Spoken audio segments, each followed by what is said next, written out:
Yeah, that's smashed to pieces. That was fine on Saturday. Okay. Yeah. I can't imagine people doing this much destruction.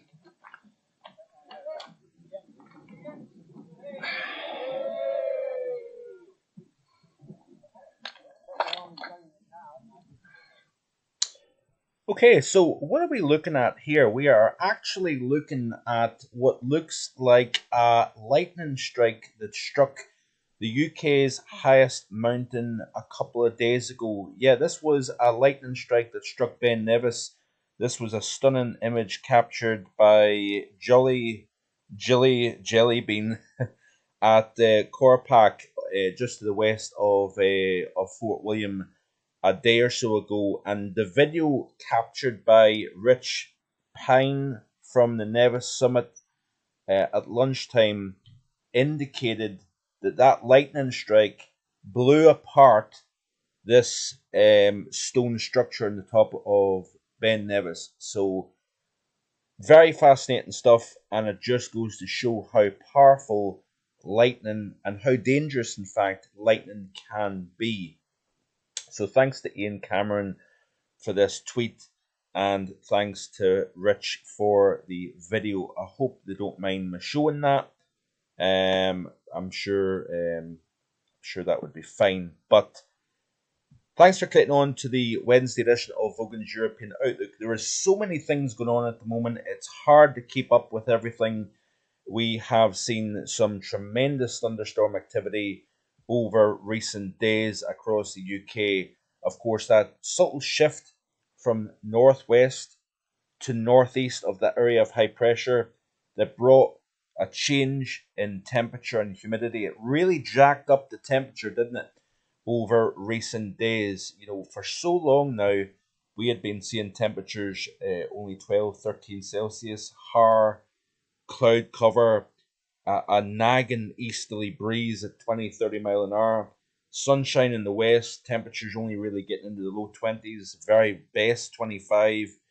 And then all of a sudden, we get this area of low pressure that brings the record rains down at Madeira. The jet stream strengthening Pacific, North America, over the Atlantic, kicks that area of low pressure up towards the UK. And essentially, it's that forces that reluctant area of high pressure that has been so dominant for about 3 or 4 weeks to finally shift up towards Scandinavia. And then we open the door to heat and humidity. And the temperatures have certainly been up there in recent days. Right here at Mark Vogan HQ, the temperature had cracked 27 Celsius this afternoon, which is the warmest day of the year by a long shot here. And one of the reasons for that is that area of high pressure over Scandinavia has now been starting to pull in a little bit drier air. And with drier sounds the same, doesn't it, with an Irish accent? With that drier air, lower humidity, and therefore a little bit less moisture in the atmosphere means we've got less ingredients for showers, thunderstorms, but also more incoming solar radiation goes directly into heating the air mass as opposed to evaporation. So we've lost the dynamics of thunderstorm activity.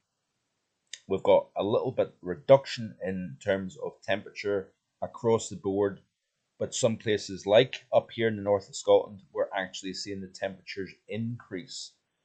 Check this out here, an MCS. What's an MCS? A mesoscale convective system, which is basically an area of thunderstorms, a cluster of thunderstorms that actually becomes one entity over a very large scale and becomes quite an organized system. Look at this here, this animation here of what is the source. Okay, so it looks as if it is from Gaspy Petrica. I hope that is the right pronunciation. I do apologize. Probably isn't. But yeah, this is a tweet here. And look at this area of blow up over the south of England. It almost incorporates the entire section from the Midlands to the south coast of England. And the radar infrared is actually even more spectacular than this. But this occurred a couple of days ago, right at the peak when humidity was very, very high, and we had tremendous amounts of instability in the atmosphere thanks to the area of low pressure to the west of the UK. That area of low pressure never bodily moved over the UK, but it increased the instability within the atmosphere. We had, of course, the ingestion of that warm, humid air coming in off the continent where temperatures were in the upper 20s, low 30s. Then it moved into the UK. We've seen those temperatures over the UK and indeed Ireland also, where we'll look at that in just a second. But certainly very, very impressive blow up of thunderstorms. Also, they had another big blow up over the north of England. We also had a blow up over the Inverness area of the North Highlands and over the Cairngorms, the Grampians, parts of Aberdeenshire. It has been a very active past few days across the UK and indeed Ireland also in terms of thunderstorm activity here. So a mesoscale convective system. I will perhaps try to look at that in a little bit more detail in the coming days with regards to that there. We also seen the Bulik Naba. Remember I made mention 22.9 Celsius was a new record. Records date back to 2001 here. We actually surpassed that yesterday, 23.2. So that 2,500 feet on the west coast location has set a new record yet again. Also incredible warmth. This is off Maximiliano Herrera's Twitter feed of extreme temperatures around the world. The 10 stations had their warmest June day on record, including 3 with long periods of record. Lossiemouth 28.9, which is quite interesting actually with that 28.9 at Lossiemouth, because I'm sure the May record is warmer than that. So it looks as if the June record is actually lower than the May record, because I remember Lossiemouth back in May, I think 2016, the temperature hit 29 point something. So that's very interesting. The West Frew, 28.5 and 27. That's an interesting one. 27.4 at Machrihanish. That's away down in the southern portion of the Mulligan Tower, which is quite a warm temperature for surrounded by water, of course. So rather interesting stuff indeed.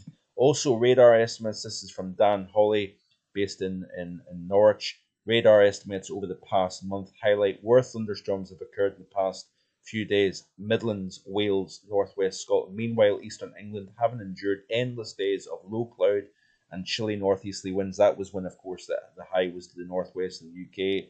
Remains extremely dry with virtually no rain. Are we going to see changes? Well, I'm going to try and get there in just a second here. This was this big thunderstorm complex that blew over the Midlands and west of Ireland yesterday.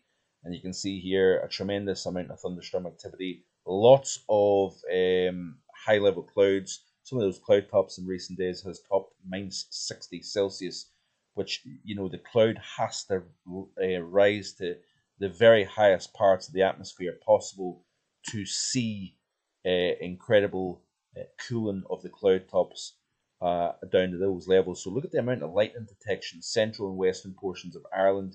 The Northwest Highlands had some tremendous lightning displays in not just yesterday, but also in recent days, actually.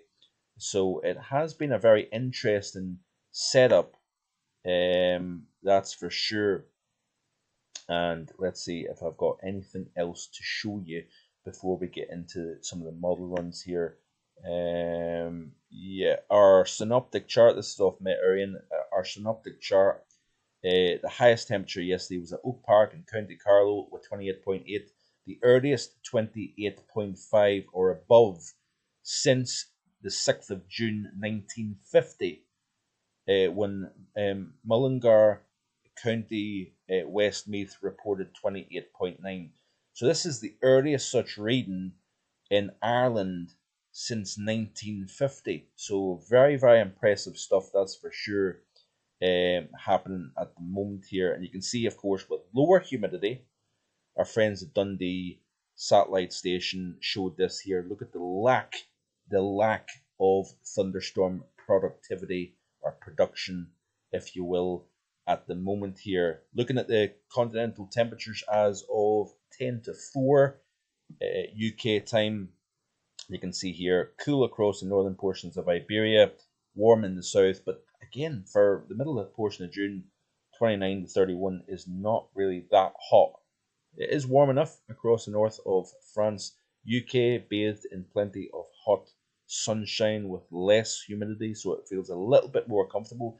We've got the first 30 Celsius in Scandinavia, by the way. This is a tweet by Maximiliano. First 30 of the 2023 year in Scandinavia. As you can see here, possibly hotter tomorrow. Sweden and possibly Finland would follow with the first 30s in the next few days. In the meantime, countries like Malta and Serbia have yet to see 30 Celsius, which is a rather interesting stuff. Also, a tweet by Shrine saying, impressively, the CET, or the Central England temperature, has had 4 consecutive days with a mean maximum of 27 or more, 10th through 13th of June. You have to go back to June 1976, which of course was a blockbuster summer, for the last time this occurred in the month of June for both consecutive days and total days overall. Thank you, Shrine, for this interesting piece of information. So let's get to the models. Now, what is going to happen as we progress towards the upcoming weekend is if we are going to increase the volatility of the atmosphere. That area of low pressure in the means is going to start to push towards the UK. Now, there's some confliction between the GFS and the ECMWF. The GFS has an area of low pressure bodily developing, very messy conditions, heavy rain, thunderstorms, flash flooding, hail, damaging winds, possibly funnel clouds, tornadoes, anything possible if the GFS has merit, but of course it needs to be taken with a pinch of salt. The ECMWF is a little bit less bullish, but also with these areas of low pressure to the west of the continent, moving towards the UK, always has that chance of opening the door to some really bona fide hot air, heat, humidity from northwest Africa up through Iberia, France, and into the UK, particularly so the southeastern half of the UK.